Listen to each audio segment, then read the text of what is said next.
And GV Prakash அண்ணன் ரொம்ப தேங்க்ஸ்ண்ணா. இந்த படத்துக்கு நீங்கள் எனக்கு ஒரு பெரிய சப்போர்ட்டாக இருந்திருக்கீங்க. இந்த படம் வெளில தெரிஞ்சதுக்கு உங்கள் ப்ரோமோஸ் ரொம்ப ரொம்ப ரொம்ப ரொம்ப பெரிய ஹெல்ப்ஃபுல்லாக இருந்துச்சு எங்கள் டீமுக்கே. அதுக்கு ஒத்துக்கிட்டதுக்கு ரொம்ப தேங்க்ஸ். அண்ட் இந்த படம் பண்ணும்போது ஒரு சின்ன இன்சிடென்ட் மட்டும் நடந்துச்சு. ஒரு சின்ன பையன் வந்து ஷூட்டிங் ஸ்பாட்டில் இருந்தான். அந்த பையன் ஒரு நாள் வந்து சுற்றி அப்படியே பார்த்துக்கிட்டே இருந்தான். என்னப்பா என்ன பார்க்குற? இல்லை இல்லை ஒன்றும் இல்லை அப்படின்னா. இல்லைப்பா சொல்லு என்ன பார்க்குற?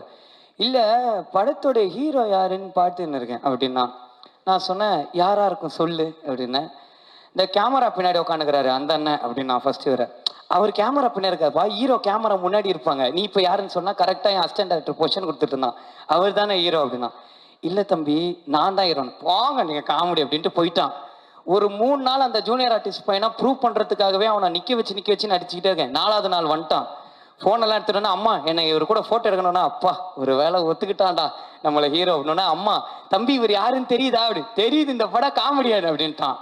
டப்புன்னு நான் வந்து ஓகே அட்லீஸ்ட் தம்பி நான் காமெடியனாவோ ஹீரோவாவோ இந்த படத்தை மட்டும் 19ஆம் தேதி பார்த்துருப்பா, உங்கள் அப்பா அப்பாவை கூட்டிகிட்டு போயிடு.